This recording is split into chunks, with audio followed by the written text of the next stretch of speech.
বৈষম্য বিরোধী ছাত্র আন্দোলনের কেন্দ্রীয় কার্যালয়ের সামনে সড়ক অবরোধ করে বিক্ষোভ করছেন বেসরকারি বিশ্ববিদ্যালয়ের শিক্ষার্থীরা। সেখানকার পরিস্থিতি জানাতে সরাসরি যুক্ত হচ্ছেন আমাদের সাথে সহকর্মী সম্রাট আনোয়ার। সম্রাট আনোয়ার, এই মুহূর্তে সেখানকার ঘটনা প্রবাহ আমাদেরকে জানাবেন।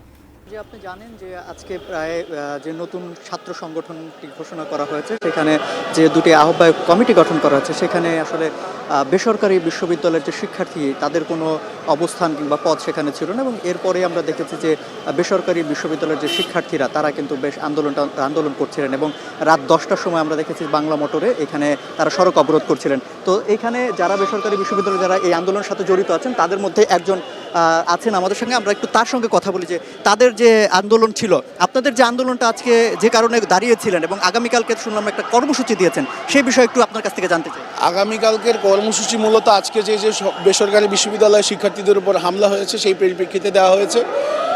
আগামীকালকের কর্মসূচি দাঁড়াচ্ছে হচ্ছে ঢাকার কালকে 4টি পয়েন্টে বেসরকারি বিশ্ববিদ্যালয়ের শিক্ষার্থীরা বিক্ষোভ এবং ব্লকেট কর্মসূচি পালন করবে।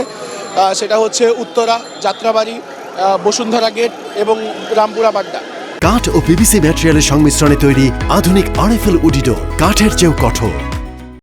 এরই সাথে আমাদের সাথে অন্যান্য পয়েন্টে যোগ দিবে হচ্ছে জাতীয় বিশ্ববিদ্যালয়, তারপর হচ্ছে 7 কলেজ ভিত্তিক যেই কলেজগুলো আছে তারাও। এবং এরই পরিপ্রেক্ষিতে আগামীকালকের মধ্যে যদি এটার কোনো সুরাহা না হয়, 28 তারিখ যেদিন হচ্ছে মূল দল ঘোষণা করার কথা শুক্রবার, সেদিন আমরা ঢাকা সহ দেশের যে কয় জায়গায় বেসরকারি বিশ্ববিদ্যালয় আছে প্রত্যেকটি পয়েন্টে পয়েন্টে বিক্ষোভ এবং ব্লকেট কর্মসূচি পালন করব। ধন্যবাদ। আসলে তারা যেটি বলছিলেন যে আন্দোলনটা আজকের মতো তারা শেষ করেছেন এবং এই যে দেখতেই পাচ্ছেন যে এই যে যানবাহন চলাচল করছে সড়কটিতে, এই সড়কটিতে কিন্তু প্রায় ঘণ্টাব্যাপী তারা অবরোধ করে রেখেছিলেন এবং কিছুক্ষণ আগে তারা মূলত এইখান থেকে তারা সমাপ্ত করেছেন তাদের আন্দোলন আজকের মতো। এবং আগামীকাল তারা কর্মসূচি দিয়েছেন। তারা বললেন যে 4টি পয়েন্টে ঢাকায় তারা অবস্থান নেবে এবং বিক্ষোভ করবেন এবং কালকের মধ্যে যদি সমাধান না হয় তাহলে 28 তারিখে তারা ঢাকা ব্লকেটের ডাক দিয়েছে।